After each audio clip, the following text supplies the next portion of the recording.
WhiskyJason here, whiskey from the viewpoint of an American in Germany tasting rare and exotic whiskeys. At least this at the moment is rare and exotic. Glengoyne Legacy, March 2019, Chapter 1. Yay, 48%. Over here in Germany, 58 euros, so about, let's say, $70. Whiskey base number 125088.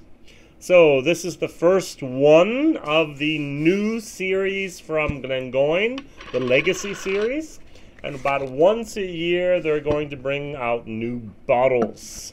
Now this is actually a bottle to the legacy of Cochrane Cartwright, who was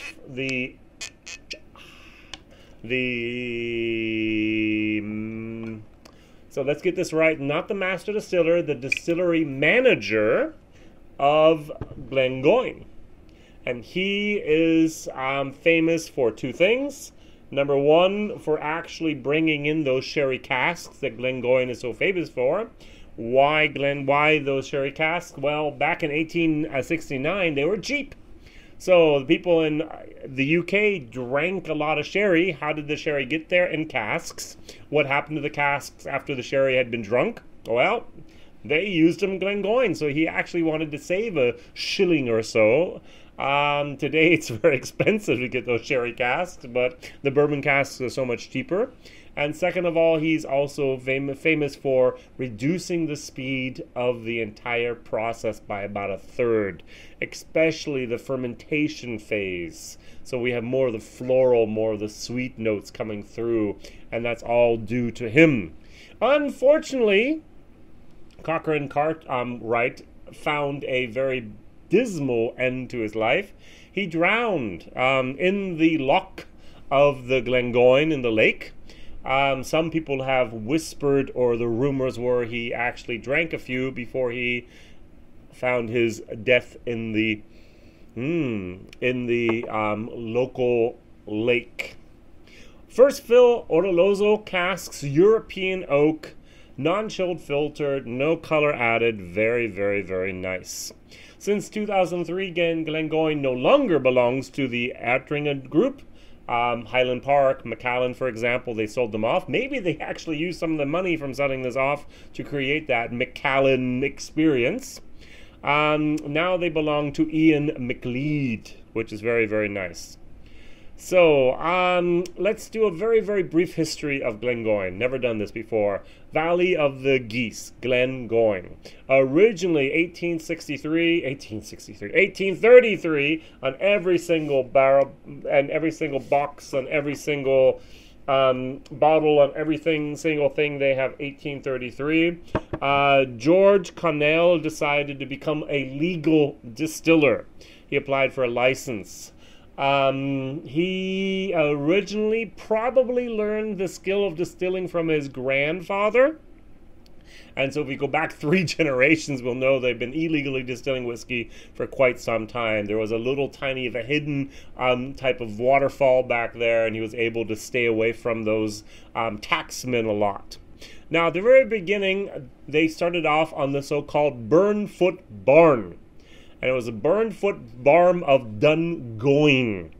Now, in the very beginning, they actually had a name for the distillery. That was Glenquint Burnfoot. And only in 1907 did they change the name to what we now know, Glengoyne. Now, I want to mention one little thing about George Connell where I want to thank him.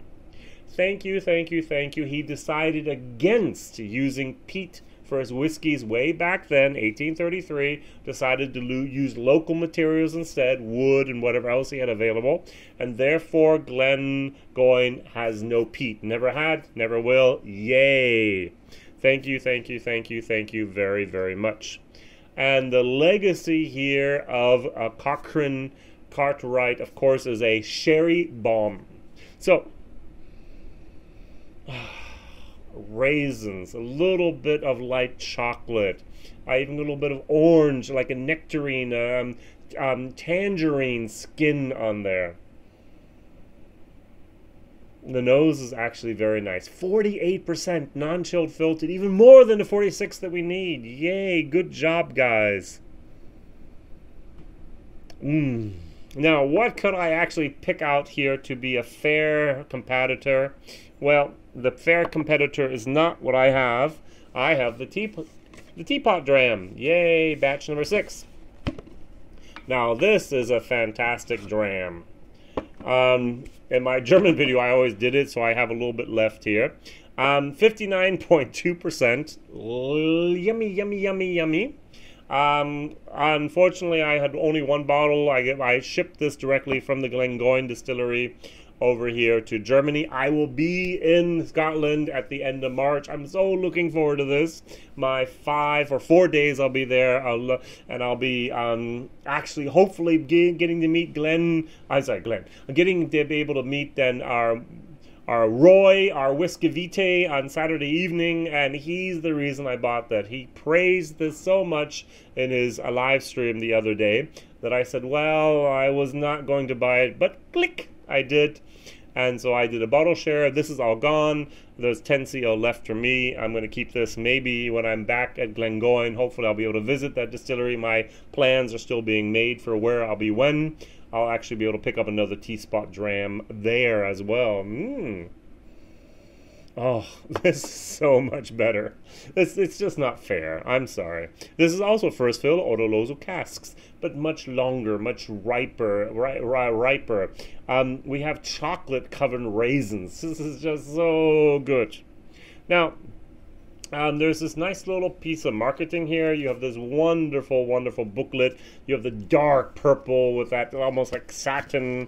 You have a couple pictures in there, and you have a little bit of a story here of then Cochrane Cartwright about him being the distillery manager and what he did here with the distillation process. And of course, his main factor were the casks that he picked out, those sherry casks. Very, very important information there. And, of course, this Legacy series is the beginning. If I were to place a bet, whose legacy is going to be honored next year, 2020? This is the Chapter 1, 2019. I'm going to guess it's going to be the William McGeechy, or it's going to be Alfred John Tedder. He's my bet. I think author John Tenner, he was an important tacksman back then that actually lived on the side. He did a lot for the entire whiskey industry of Scotland. Why not? The Duncan McNichol, the current master distiller, is a very, very somewhat elderly gentleman. Let's put it politically correct. But I don't think we're going to see him retiring or passing away anytime soon. I hope not. All right, let's try this 48%.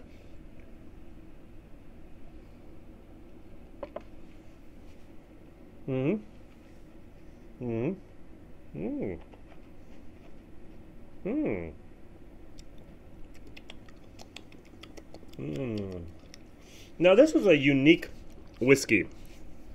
No age statement, and I must really say the youth comes through too much. I love the finish, but in between, it starts out very nice, then it drops down because you get a lot of that tannin, you get a lot of that early type of metallic, almost liquidy, not yet ripeness of a younger whiskey.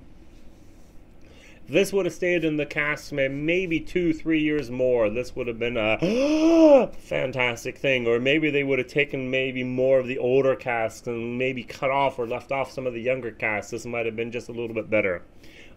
What is a real tip for me, and that I did also found out, is when you're playing with whiskeys, sometimes it's just great to put a little bit of water in them. 48%, it can actually manage the water very, very well. First of all, in the nose, that sherry goodness just comes out more and more. It's a fruitiness. I get some peach. I get some raspberry. I get some of that orchard fruit.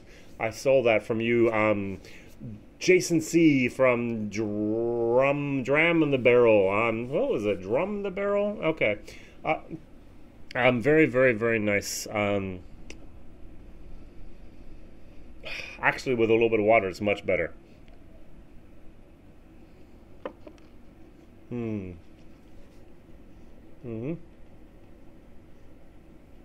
Also in the palate, it's much better. That funk in the middle is still there. It's actually pushed back a lot further. It's weakened. But what happens a tiny little bit is that the taste, the aftertaste, is a little bit more of a woody bitterness instead of that rich, dark cherry note. So there's drawbacks and there's advantages of putting water in this. Just to compare real quick, 59.2%, no water added.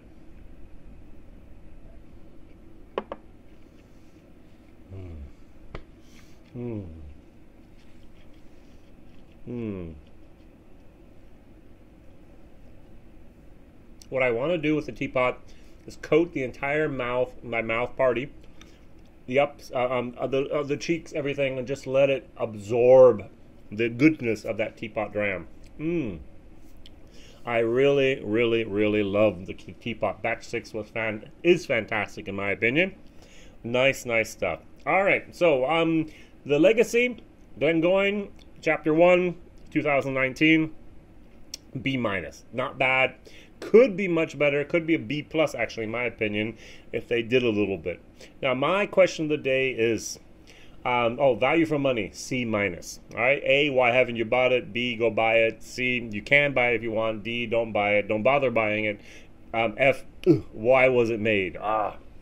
And so this is actually a C-. If you find it, go buy it. It's interesting. If you're a Glengoyne fanboy like I am, you have to buy it, right? Question of the day: what is the Glengoyne bottling, in your opinion, with the best value for money? For me, it's definitely the cask strength batch series. I think they're also batch 6 at the moment. They might be up to 7 by this time this actually appears. There's nothing better in the world than a Glengoyne cask strength at that price. I must admit, I really like them. They're dangerously delicious and very, very good bottles indeed. Now, the teapot is almost impossible to get. The Legacy should be arriving in the States probably within the next couple of months or so. Just came out in Germany last week. Came out in Austria 10 days before that, which I don't understand. Why was Austria basically the first country of Europe to get the Glengoyne? Who knows? All right, WhiskyJason here, whiskey from the viewpoint of an American. Please like, subscribe, tell others about this crazy American in Germany tasting rare and exotic whiskeys. Thank you very much for watching. Bye-bye.